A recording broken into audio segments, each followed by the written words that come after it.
사랑은 온유하며 시기하지 아니하며 사랑은 자랑하지 아니하며 교만하지 아니하며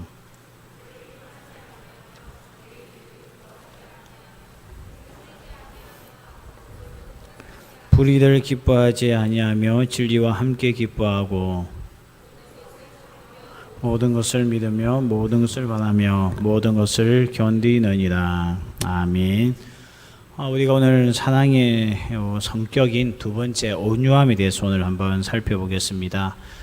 지난주 우리가 살펴봤듯이 사랑은 감정이 아니라고 이야기했죠. 사랑은 동사입니다. 동사이기 때문에 배워야 한다는 거죠. 우리가 감정에 대해서는 배울 필요가 없습니다.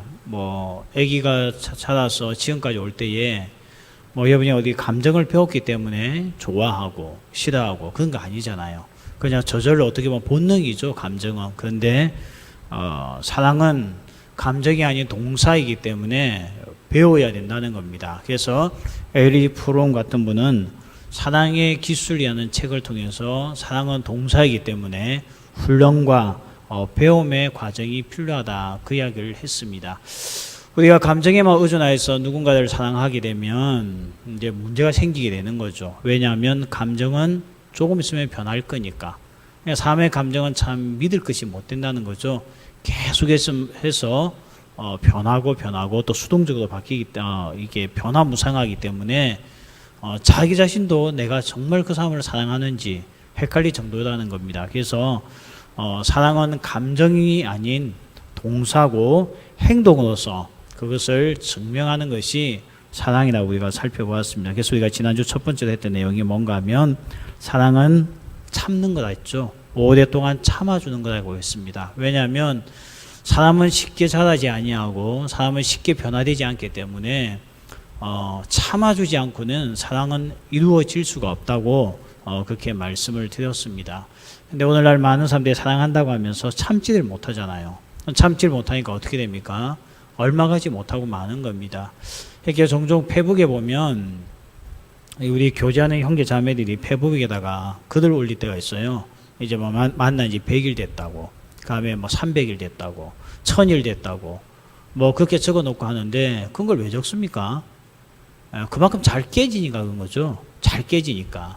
너무 잘 깨지니까 이제 그런 걸 통해서 우리의 사랑은 그래도 남들보다는 낫다, 이것을 남들에게도 보여주고 싶고 자기 자신들도 그것을 자랑스러워 하는 거죠. 근데 왜 100일, 300일, 그리고 600일, 그리고 1000일 이렇게 정해놓겠습니까? 사람에게는 좋아하는 감정이 1, 2년 지나면 없어진다는 거죠. 없어지기 때문에 그 감정에 의존하고 있으면 나중에 그 사람의 실정이 나기 시작합니다. 별로 이제 전화가 와도 전화가 왔구나 생각이 들고 카톡이 와도 왔구나 이렇게 생각이 드는 거고, 근데 내가 사랑에 빠져 있을 때, 막 좋아졌을 때는 어때요? 카톡 하나에도 가슴이 철렁하고, 카톡이 안 오면 그냥 숨이 막힐 것 같고, 오늘 무슨 일이 있나 싶어서 계속 핸드폰을 들여다보고, 근데 이제 한 3년쯤 사귀고 나면요, 오든 말든 어디서 참 귀찮을 때가 있어요. 친구들하고 PC방 가서 게임하고 싶은데 자기가 어디야 물어보는데 미치는 거죠. 남들은 자유한 것 같은데 왜 나는 이 어린 나이에 한 여자에게 매여가지고 PC방도 마음대로 못 가나, 이럴 때가 종종 있다는 거죠. 여행도 못 가고 왜 혼자 가느냐, 이렇게 하면 또 못 가고 하는 거죠. 그러다 보니까 이제 사랑의 감정에 의존하다 보니까 많은 청년들이 참 사랑을 알지 못하고 흔들리다가 끝나는 경우가 참 많이 있습니다. 그래서 제가 이렇게 결혼하기 위해서 인사 오는 청년들에게 묻습니다. 왜 둘이 결혼하냐고. 그러면 전부 다 한결같이 대답하죠. 사랑하니까. 근데 아니고, 사랑하기 때문에 결혼하는 게 아니고 좋아서 결혼하는 거죠. 너무 좋으니까. 저 사람하고 같이 안 있으면 미칠 것 같으니까. 저 사람하고 같이 있어야지만 행복할 것 같으니까.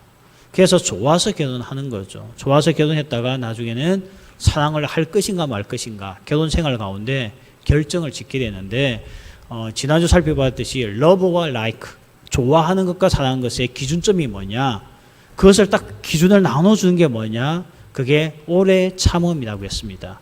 내가 저 사람이 하는 행동과 모든 것에 대해서 참을 수 있다, 그거 사랑이죠. 그런데 도저히 참을 수가 없다, 하는 거 진짜 못 봐주겠다, 이것은 like라 했죠. like, 그냥 좋아했다는 거죠. 좋아하다가 많은 거라고 이야기를 했습니다. 그래서 우리가 지난주 오래 참음에 대해서 살펴보았고요. 그 사랑을 실천해 주신 분이 하나님이셨고, 하나님은 우리에게 오래 참으시는 분이었고, 예수님도 참으시는 분이고, 또한 우리도 그 예수님의 사랑을 본받아서 우리가 누군가를 진정으로 사랑한다면 오래 참음이 반드시 필요하다, 그렇게 말씀을 드렸습니다. 두 번째 우리가 오늘 살펴볼 것은 온유함입니다. 온유함. 옛날에 그런 청년이 한 명 있었어요. 이 청년들은 누군가와 사랑에 빠지면요, 숨길 수가 없습니다. 자기 딴에는 나 좋아하는 사람 없는데 이렇게 해도 제 같은 사람은 딱 보면 알아요. 눈빛만 봐도 알 수 있죠. 제가 요즘에 뭔가 썸을 타고 있구나, 아니면 사귀고 있구나, 딱 보면 압니다. 그게 어디서 느껴지는가 하면요, 이상하게 남자들이 누군가를 좋아하고 사랑에 빠지면 애들이 착해져요. 좀 말도 못듣게 하고 뭐 투박하게 하던 애들이, 남자들이 사랑에만 빠지면 말이 부드러워지기 시작합니다. 이게 참 독특한 현상이죠. 그러니까 본인은 이걸 잘 모르겠지만 제3자가 딱 보면 그게 눈에 보여요. 쟤가 사랑에 빠졌구나, 아니면 누군가를 좋아하고 있구나. 그러니까 이게 참 누군가를 사랑하는 것은 숨길 수 없는 게 왜 그러냐면 이게 행동에서 나타나기 때문입니다. 오늘 성경에서도 이야기하고 있죠. 사랑은 온유한 겁니다. 온유한 거. 상대방에 대해서 온유해진다는 거죠. 여러분, 어떤 남자가 한 여자를 사랑한다 해놓고 그 여자만 보면 막 눈에 힘주고 뭐 레이저 광선 내보내고 뭐 그 여자 이야기만 나오면 입에서 욕하고, 이 사람 아무도 없잖아요. 예? 그렇게 등발 좋고 싸움 잘하는 애들도 자기가 사랑하는 사람 여자한테는 쩔쩔매잖아요. 예? 덩치는 산만한데 정말 조그만 여자인데 보면 쩔쩔매잖아요. 어떤 남자가 여자를 이기던가요? 남자가 여자를 이겼다는 것은 사랑하지 않기 때문에 이기는 겁니다.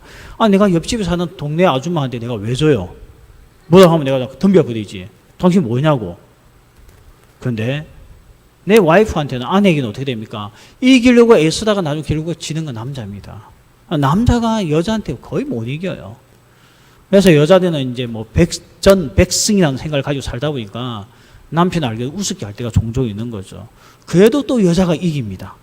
남자가 이번에 내가 결코 넘어가지 않겠다 해도 또 막상 싸움 붙으면 어떻게 됩니까? 결국은 또 남자가 지는 거죠. 우리 자매들 이 원리를 잘 알 겁니다. 사랑에 빠지면 온유해집니다. 여러분, 추성훈이가 왜 멋있습니까? 추성훈이가요. 예? 그거 뭐 안마 의자 팔아서 멋있습니까? 아니잖아요. 그 사람하고 안마 의자하고 어울리지 않잖아요. 근데 왜 그 사람이 그렇게 멋있습니까? 내가 그는 보니까 TV에서 딸 바보로 나왔기 때문에 그런 거예요. 보니까 추성훈 올림픽 금메달리스트죠. 유도에 있어서. 그 사람 과거가 그렇게 좋은 사람 아닙니다. 우리나라에서 자기가 올림픽을 나갈 수 없는 것 때문에 자기 위에 1인자가 있었거든요. 나갈 수 없으니까 어떻게 합니까? 일본을 기화합니다. 국적을 바꿔버렸어요. 일본으로요. 그래서 일본의 국가대표가 되어서 나가서 금메달 딴 사람입니다. 옛날 같으면 매국노죠. 매국노. 죽일 놈이죠. 죽일 놈. 근데 언제부터인가 보니까 그 추성훈이가 스타가 되어져 있대요. 저 보고 깜짝 놀랐습니다. 아니, 국적을 바꾸는 걸 그냥 놔둡니까? 우리나라가 원래. 그것도 딴 나라도 아닌 일본 국적을. 그것도 올림픽에 금메달 따고 싶어서. 여러분은 흥분도 안 돼요? 막 연락 안 받아요? 근데 그는 추성훈이가 안마 의자도 팔고 막 인기를 누리고 있더라고요. 그 비결이 뭘까? 내가 옆에서 봤더니 덩치답지 않게 딸 바보의 그 모습이 사람들에게는 이 온유하고 부드러운 남성의 모습을 보여주었기 때문에 사람들이 좋아하는 것 같습니다. 그런 거죠. 강하게 보이는 사람이 사랑하기 때문에 온유한 거, 정말 보기에 멋있다는 겁니다. 사랑은 이와 같이 온유로 넘어간다는 거죠. 그래서 제가 이 온유가 뭔가 이게 단어를 찾아봤더니 크레스투오마이라는 이 헬라어를 쓰고 있는데 이 뜻이 두 가지입니다. 한 가지가 뭔가 하면 친절하다는 뜻이고 또 하나가 뭐냐면 다른 사람에게 도움이 된다는 겁니다. 그러니까 온유는 친절한 사람이에요. 그 사람에게 친절해지는 거죠. 그리고 다른 사람에게 늘 도움이 되는 사람이라는 겁니다. 이게 사랑이죠, 사랑. 사실 사랑하면 늘 그 사람에게 도움이 되고 싶어요. 여러분 그렇잖아요. 진짜 누군가를 사랑하니까 도움이 되고 싶죠. 그 사람 인생에 방해꾼이 되고 싶은 사람 있습니까? 아무도 없습니다. 화장실 가다 보면 또라이 같은 남자애들이 있어요. 집단에 좋다고 하는데 여자를 괴롭히는 애들 있습니다. 그는 정신병원에 가야 돼요. 지는 그게 즐거움인 줄 알아요. 상대도 좋아할 줄 아는데 진정한 사랑은 그 사람에게 도움이 되는 거죠. 도움이. 인격적인 면에서도 도움이 되고, 그리고 신앙생활에도 도움이 되고, 그리고 모든 면에서 도움이 되는 거고, 또한 친절해지는 거죠. 여러분, 사람이 친절해지면 어떻게 됩니까? 하나부터 열까지 다 잘 가르쳐주게 되고 부드럽게 대할 수밖에 없는 거죠. 이게 바로 오늘 온유라고 하는 겁니다. 결국 오늘 뭘 이야기하고 있냐면, 교회는 이 세상에서 하나님의 사랑을 여기저기에 드러내야 되는데 교회는 친절해야 된다는 거예요. 교회는 세상에서 친절함을 보여주지 않을 때 교회는 교회답지 않다는 겁니다. 오늘 우리 예수 믿는 사람들에게 친절함에 빠져버리면 그것은 그리스도인이 아니고 더 나아가 하나님의 사랑을 받고 있다고 말할 수 없는 사람들이라는 겁니다. 그것 또한 이 세상에 도움이 되는 공동체죠. 도움이 되는 공동체입니다. 그게 바로 오늘 온유한 공동체라고 그렇게 말씀을 하고 있습니다. 오늘 모두에게는 다 힘이 있습니다. 여기서 힘이 없는 사람은 없어요. 육체적인 힘을 이야기하는 게 아닙니다. 누구나 다 힘이 있습니다. 근데 이 힘이 조절되어지지 않을 때 그것을 사랑이라고 말할 수가 없는 거죠. 결국은 오늘 사랑하는 그리스도인의 공동체, 예수 믿는 사람들은 우리가 힘을 조절할 수 있는 능력이 있다는 겁니다. 여러분, 저수지에 담겨져 있는 물 참 귀하죠. 지금까지 강원에 왔을 때 저수지의 물이 얼마나 소중합니까? 그런데 저수지에 담겨져 있는 물이 조절되어지지 아니하면 재앙입니다. 이 저수지의 뚝이 무너져 버리면 그 동네 전체가 다 물바다가 되는 거죠. 이와 같이 조절되어지지 않으면 문제가 생기듯이 오늘 우리가 정말 그리스도인으로서 이 땅에 사랑을 가지고 산다고 한다면 조절되어질 수 있는 능력이 필요한데 그게 온유라는 겁니다. 오늘 고린도 교회 다툼이 있었던 교회입니다. 고린도 교회 파벌이 있었습니다. 왜냐하면 온유함이 없었으니까요. 친절함이 없었으니까. 다른 사람에게 도움이 되기보다 다른 사람들에게 걸림돌이 되었기 때문에 그것을 사랑이라고 말할 수 없습니다. 여러분, 사랑하면 자기에게 손해를 가해도 남에게 손해를 주는 사람은 절대 될 수가 없다는 거죠. 이게 오늘 사랑이라는 겁니다. 먼저 오늘 하나님의 사랑을 보십시오. 하나님께서 우리를 사랑하실 때 어떻게 사랑하셨습니까? 하나님도 온유함으로 사랑하셨다는 겁니다. 이사야 49장 15절 16절 한번 띄워주시겠습니까? 같이 읽겠습니다. 자, 시작. 자, 우리 다시 읽읍시다. 자, 시작.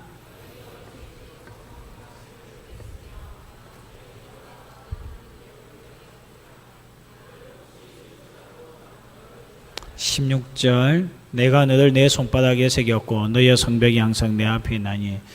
성경에는 하나님의 사랑을 뭔가에 이렇게 빗대어서 비유해서 우리에게 많이 들려주고 있죠. 근데 우리가 성경에서는 하나님은 나의 아빠, 아버지 되심에 대해서 이야기를 많이 하고 있지만 사실은 그 아빠, 아버지 되심을 가만히 읽어보면 어머니에 대한 이야기가 제일 많습니다. 그래서 오늘 어떻게 우리가 읽었던 이 본문은 하나님을 어머니에 비유하고 있는 내용 중에 하나죠. 젖을 먹이는 어미가 어떻게 지 자식을 버릴 수가 있겠습니까? 오늘 이는 이야기하면서 하나님을 어머니에 비유하고 있습니다. 그러면서 이 어머니 부드러움에 대해서 이야기를 하고 있죠. 그러니까 하나님도 우리를 사랑하실 때에 우리에게 어떻게 합니까? 온유함으로써 우리를 대하고 있다는 겁니다. 하나님이 얼마나 온유하냐면요, 오늘도 이 땅에 해를 비춰주실 때에 예수 믿는 사람들만 해를 비춰주는 게 아닙니다. 믿지 아니하는 저 불신의 땅에도 하나님은 동일하게 해를 비춰주시고 또 비가 예수 믿는 사람들만 내리는 게 아닙니다. 오늘 믿지 않은 사람들에게도 비가 내리고 오늘 우리가 시험을 쳐서 합격하는 거 예수 믿는 사람만 합격하는 게 아닙니다. 믿지 않는 자들도 열심히 하면 붙을 수 있게끔 하나님께서 이 공평한 원리를 적용하고 있습니다. 왜요? 하나님은 온유하시기 때문에. 우리 생각에는 믿지 않는 자들에게 하나님께서 형벌을 가하시고 아주 못되게 하시고 힘들게 할 것 같지만 하나님은 그렇게 하면 이 세상에 문제가 생긴다는 걸 아시고 있기 때문에 오늘도 하나님은 우리에게 우리뿐만 아니고 이 세상에 있는 모든 사람들에게 다 온유하게 대하고 있으신 분이죠. 하물며 오늘 하나님의 자녀라고 일컬고 있는 우리들에게 하나님은 얼마나 많은 온유함을 우리에게 보여주고 있겠습니까? 성경에 보면 하나님이 인간과 씨름을 한 사건이 하나 나옵니다. 야곱과 함께 씨름을 했다는 말씀이 창세기에 보면 나오죠. 근데 그 씨름하는 장면에서 보면 야곱이 이깁니다. 근데 보십시오. 하나님의 사자, 아마 천사를 이야기할 텐데 천사가 그렇게 나약한 존재가 아닙니다. 그런데 야곱에게 이기지 못하여서 굴복하는 장면이 나오죠. 야곱이 이긴 게 아닙니다. 하나님께서 져주신 거죠. 왜 하나님께서 져주셨습니까? 하나님은 사랑하는 자에게 온유하시니까. 저도 우리 집에 아이들이 있습니다. 특히 우리 막내는 이제 뭐 4살이죠. 내가 4살짜리 하고 뭐 해봤자 맨날 내가 이기겠습니까? 저는 못 이기죠. 그 아이는 항상 자기가 이긴다고 생각해요. 집에 가면 한 번씩 저에게 퍼즐을 끄집어내고 아빠하고 퍼즐 게임을 하자고 해요. 지가 이제 다 외우니까. 근데 내가 이불로 뭐 그거 하나 못 맞추겠습니까? 애 4세 그 수준밖에 안 되는 거예요. 대충만 탁 보고 있으면 다 맞추죠. 근데 제가 한 번씩 이렇게 틀릴 때가 있어요. 틀려주는 거죠. 그러면요, 굉장한 자부심을 가지고 그게 아니라고 지적해줘요. 뭐 얘가 말을 더 잘하면 한마디 했겠죠. 멍청한 놈. 이렇게 했겠죠. 아빠가 져주는 거죠. 여러분, 제가 져주는 겁니다. 내 머리 그렇게 나쁜 사람 아니거든요.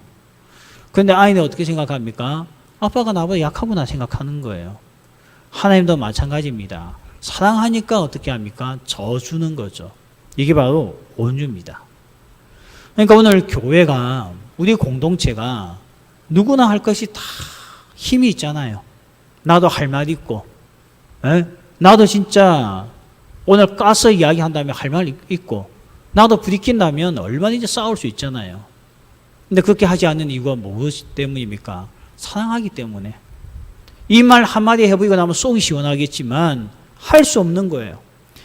못해서 안 하는 게 아니고 사랑하기 때문에 온유함을 가져야 되기 때문에 하지 않는 겁니다. 그래서 전에 말씀드렸듯이 온유가 그림을 그리면 그랬잖아요. 거인의 손에 아기가 있는 겁니다. 아기가. 아니 그 거인이 이렇게 하면 죽어버릴 아기인데 거인이 그걸 하나를 못하는 거예요. 아기가 힘이 있어서 손을 주먹을 쥐지 못하는 게 아니고요. 너무 아기니까 사랑스러우니까 그 강한 거인이 못하는 거, 이게 온유라는 겁니다. 오늘 이게 참 사랑이라는 거죠. 여러분 많이 들었죠? 교회는 사랑하는 공동체라고. 안 믿는 사람들이 교회라고 한다면 제일 먼저 생각하는 게 사랑하는 곳이라고 생각합니다. 근데 언젠가부터 교회 안에 사랑이 온유함이 상실되어질 때가 있습니다.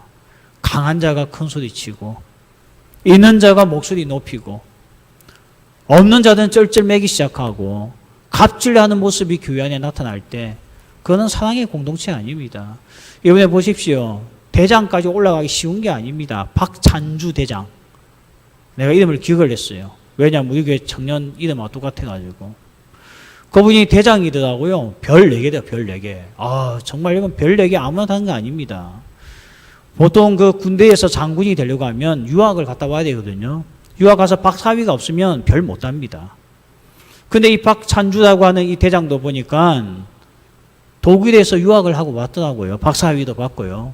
엘리트입니다. 여러분, 별단 사람들, 멍청한 사람들 아닙니다. 외국 안 갔다 오면 박사위 없으면 절대 별 못 달아요.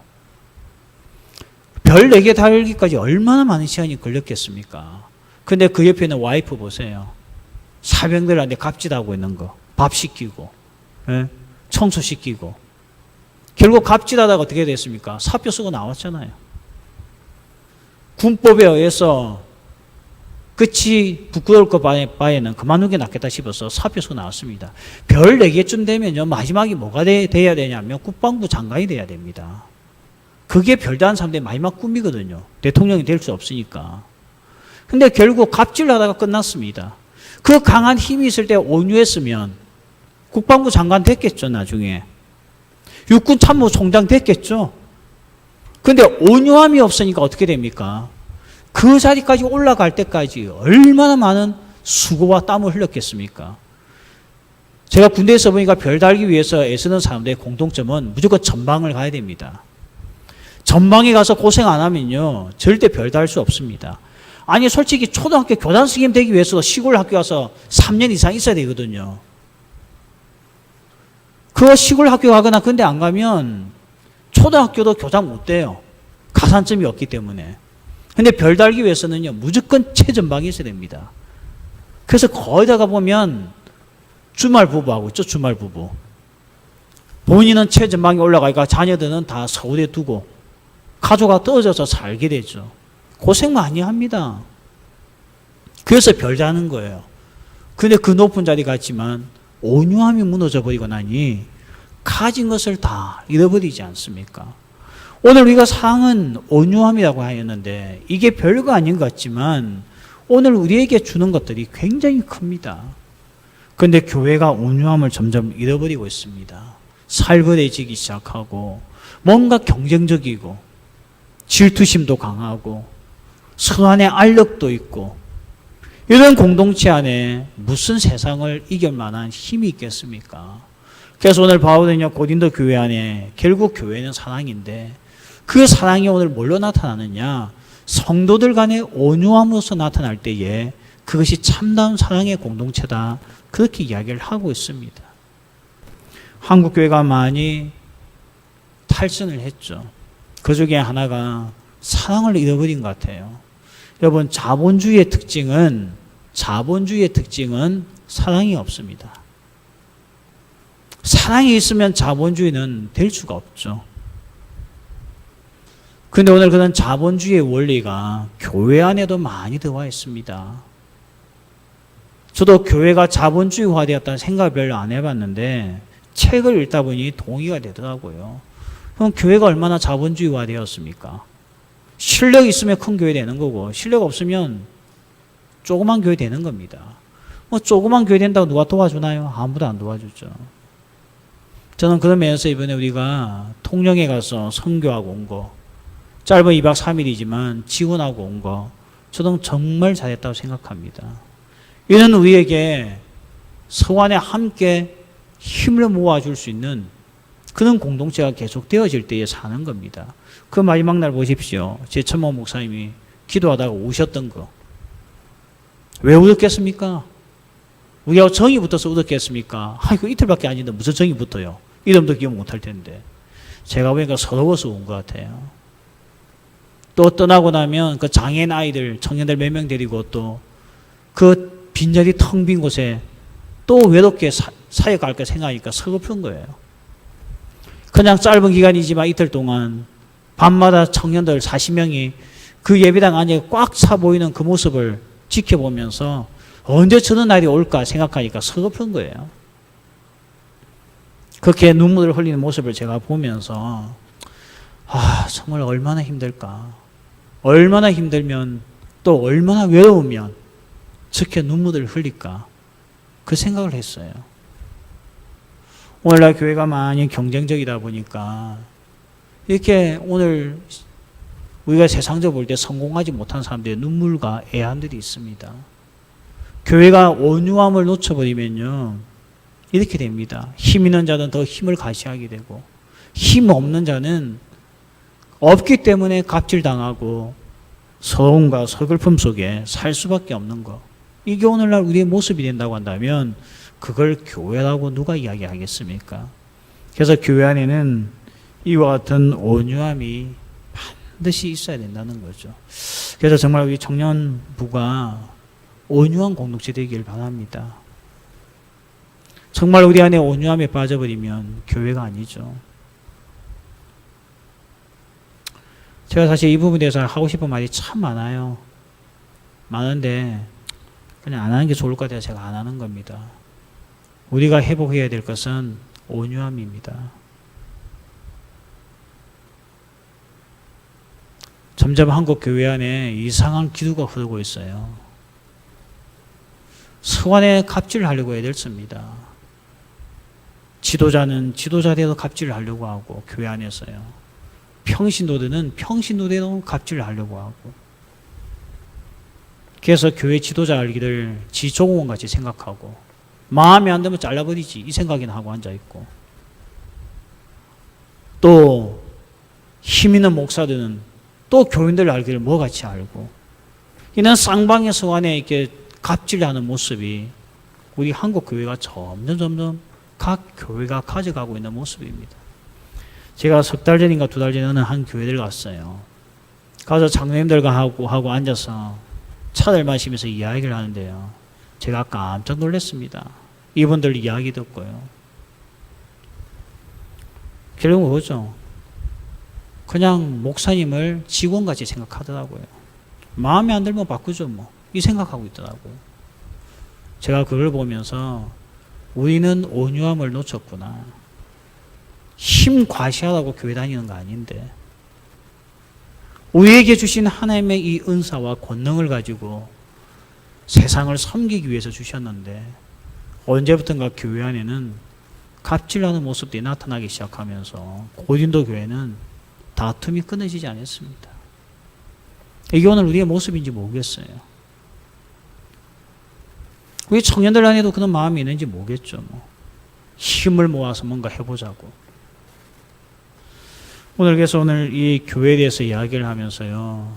교회가 온유함을 놓쳐버리면 교회는 교회가 아니라는 겁니다. 그래서 오늘 우리에게는 이 온유함이 나약함은 아니잖아요. 나약해서 우리가 가만히 있는 게 아닙니다. 하나님께서 우리에게 주신 권능이 있지만 우리가 그 권능을 나의 욕심과 욕망을 위해서 쓰지 아니하고 아까 말했지만 친절과 다른 사람을 도와주기 위해서 쓸 수 있는 힘, 그 힘을 가지고 있는 것이 진정한 교회의 모습이라는 거죠. 정말 우리 청년부가 이와 같이 좀 연약하고 약한 곳을 많이 도우는 그런 훈련을 많이 받아야 됩니다. 우리가 단기 선교를 통해서 그런 훈련을 받는 거죠. 우리보다 열악한 곳에 가서 섬기는 겁니다. 이는 농어촌 선교를 통해서 우리보다 더 힘든 교회 가서 우리가 땀을 흘려보는 겁니다. 그렇게 하면서 우리가 뭘 배워나갑니까? 이 사랑에 있어서 온유가 어디에 써야 될지를 알 수 있다는 거죠. 오늘날 많은 사람들이 당뇨병에 걸리지 않습니까? 이 당뇨가 왜 옵니까? 왜 당뇨가 병이 되었습니까? 그것은 우리 안에 가진 것이 너무 많아서 생긴 게 당뇨입니다. 너무 가진 게 많은 것을 내 몸에 안고 있으면 생기는 것이 당뇨잖아요. 교회도 잘못하면 하나님께서 주신 그 권능이 당뇨병이 될 수가 있다는 겁니다. 우리 안에 당뇨병이 될 수가 있는 거예요. 우리의 몸을 썩게 만들고 우리 영혼을 썩게 만들 수가 있다는 것입니다. 그래서 우리 청년부에게 주신 자그마한 권능이지만 우리가 이것을 이웃을 위해서 쏟아낼 때 우리 공동체가 건강하게 된다는 거죠. 그런데 계속해서 우리가 그 힘을 우리만 안고 있고 또 우리의 어떤 욕망을 위해서 쓰고 있다고 한다면 그 공동체는 당뇨병이 걸린 교회와 사람과 똑같아서 당뇨병이 오면 면역에 힘이 없어가지고 여러 가지 문제가 이 여러 병들이 합병증이 오듯이 교회도 그런 문제가 올 수가 있다는 것입니다. 제가 옛날에 필리핀에 있을 때요. 섬겼던 교회가 하나 있었는데 그 담임 목사님이 참 재미난 분이었어요. 어느 날 갑자기 멀쩡한 거 놔두고도 또 그 청년들 불러 모아가지고 공사를 시켜요. 진짜 공사 많이 했습니다. 세상에 청년들 보고 화장실 만들라는 거예요. 청년들이 무슨 화장실 만들어 본 적이 있겠습니까? 그래서 저하고 청년들하고 일주일 동안 우리가 화장실 공사를 했죠. 저도 그때 처음으로 화장실에 대한 걸 만들어 봤어요.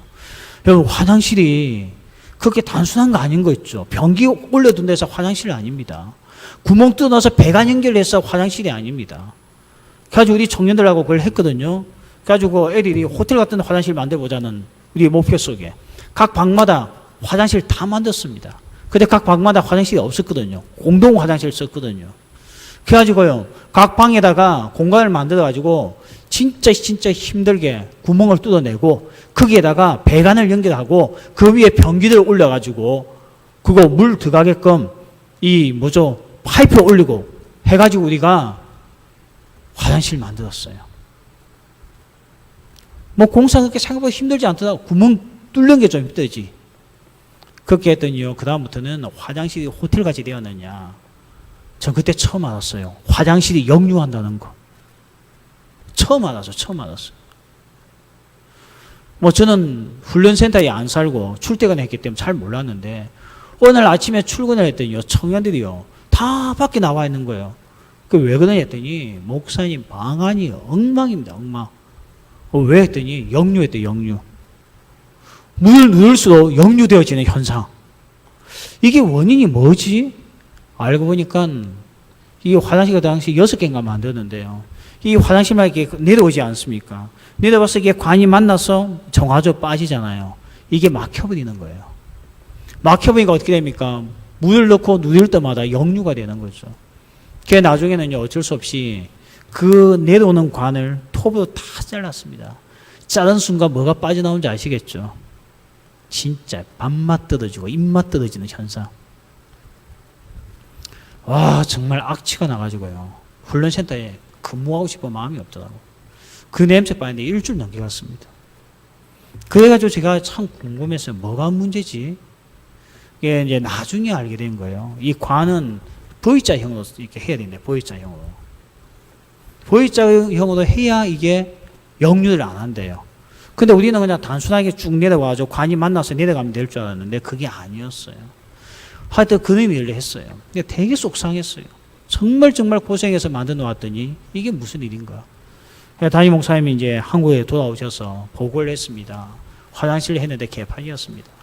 이런 일도 있었습니다. 그런 이야기 하다가, 아, 목사님 이런 거 왜 시킵니까? 돈만 많이 깨지고. 예? 우리 애들한테 하는 것보다 외부에 있는 인부들 불러서 하는 게 훨씬 더 기술이 좋잖아요. 깔끔하고. 그 외부에 있는 인부들, 뭐 필리핀 그 사람들 몸값 얼마 한다고, 일당. 내가 보니까 우리 애들 일당이 더 세던데, 뭐 조금 땀 흘리면 피자 사주세요. 뭐 좀 땀 흘리면 아이스크림 사주세요. 뭐 좀 땀 흘리면 햄버거 파티 합시다. 별소리 다 하던데, 배고프면. 오히려 간식비가 더 많이 나오던데, 일당보다. 근데 그 목사님이 그날 저에게 그런 이야기를 하더라고요. 내가 왜 그걸 모르겠냐고. 다 알지. 근데 땀을 함께 흘릴 때 뭘 얻는다고요? 공동체의 소중함을 안다는 거예요. 그래서 그때 애들이 많이 다투고 있었거든요. 갈등이 좀 많아가지고 내부 안에요. 그러니까 그 목사님의 특징은 그렇더라고요. 내부 안에 갈등이 생기면 공사를 시켜요. 그러면 애들이 어떻게 합니까? 같이 영차 하다 보면 그런 사소한 갈등들이 다 필요 없구나 하는 걸 알게 되고 쓸데없는 짓을 했구나 생각이 듭니다. 함께 할 때, 함께 에너지를 한 방향에 쏟을 때, 그럴 때의 공동체는 하나됨이 있는 거예요. 그때 제가 배워가지고 저도 청년부가 뭔가 방향이 이상하다 싶으면 청년들이 힘을 쏟게 하죠. 그게 뭐냐면 전도 집회입니다. 그런데 애들 뭐 하게 하면 정신이 없어요. 뮤지컬 한 시키놓으면 석 달 동안 정신이 없잖아요. 예? 연습한다고. 그때 누구 미워할 틈이 어디 있어요. 같이 만나서 이야기할 시간도 없는데 앉으면 뮤지컬 이야기하고 바쁘고 피곤해서 미치는 거죠. 하반기 기대하세요. 뭘로 여러분의 정신을 딴 데 집중시킬지. 오늘 우리에게 주신 하나님의 힘이 있습니다. 사랑한다고 한다면 이 힘은 상대방을 치는 데 쓰는 게 아니죠. 못 쳐서 바보가 지는 게 아닙니다. 오늘 하나님은 그 사랑의 힘을 조절할 수 있는 공동체, 그리고 그 힘을 좋은 곳에 쓸 수 있는 사람이 되어야 됩니다. 여러분 정말 추성훈 같이 싸움 잘하는 사람이 여러분의 남편이 되면 좋을까요? 이거 좋겠습니까? 아유, 나는 우리 남편이 있어서 든든하죠 생각하겠죠. 근데 남편의 그 힘의 방향이 나를 향하면 어떻게 될까요? 그같이 비극스러운 결혼생활 없을 겁니다. 마찬가지입니다. 오늘 강한 자의 힘의 방향이 바른 길로 갈 때 멋있습니다. 정말 그렇게 기술도 좋고 싸움도 잘하는 사람의 힘의 방향이 약한 자를 돕고 내 가족을 지키는 데 쓰면 얼마나 멋있습니까? 그런데 그 힘의 방향이 나약한 자를 괴롭히고 자기 자식을 괴롭히고 자기 아내를 괴롭힌다면 그는 사회의 악이 되지 않습니까? 오늘 교회도 마찬가지입니다. 한국 교회 힘, 보통 힘이 있는 게 아닙니다. 한국은 정치력도 있고요. 경제력도 있고 의외로 인재도 많습니다. 이 힘이 이 세상을 사랑하여서 그 사랑의 방향으로 나아가지 못한다면 교회같이 이기적인 집단, 교회같이 세상에 손가락질 받을 집단도 없다는 것입니다. 서울의 모 교회들 보십시오. 그 교회 안에 국회의원 많습니다. 그 교회 안에 서울시장이 다닐 만큼 큰 교회였습니다. 근데 그 힘의 방향을 교회의 유익만을 위해서 쓰니까 어떻게 됩니까? 세상이 욕하고 있잖아요. 세상이 욕하고 있잖아요. 그 교회는 제가 볼 때 끝났습니다. 절대 영적 지도자의 삶은 끝났습니다. 오늘 마찬가지입니다. 오늘 우리가 내가 정말 사랑한다고 한다면, 우리가 정말 사랑의 공동체가 된다고 한다면 오늘 우리 마음에는 온유함이 있어야 됩니다. 힘이 없어서 쩔쩔매는 것이 아닌 강한 힘을 가졌으나 오늘 하나님께서 우리에게 보여주신 그 사랑을 내 삶 가운데 보여주기 위해서 오늘 온유함으로 넘어갈 수 있는 것, 온유함으로써 쓸 수 있는 자, 그래서 그 힘이 다른 사람에게 도움이 되기 위해서 쓰는 것, 그거 친절함을 위해서 쓸 수 있는 것, 이런 모습이 우리 청년부 안에 있어서 정말 우리 청년부에 들어오는 새가족들마다 이 교회는 어찌 이렇게 친절하며 다른 사람의 영성에 이렇게 관심이 많은지, 어떻게 우리 영락교회 청년부는 이렇게 다른 사람의 도움을 위해서 헌신할 수 있는지, 이렇게 말할 수 있는 귀하고 복된 교회 될 줄 믿습니다. 정말 이런 교회여서 쓰임받아야 되지 않겠습니까? 우리 같이 한번 찬양하면서 이런 교회가 될 수 있게끔 정말 참 사랑이 넘치는 교회, 그 참 사랑의 특징 중에 하나가 온유함이라고 했는데 그 온유함이 사랑이 넘칠 수 있는 우리 그런 공동체가 되게끔 우리 같이 한번 찬양하고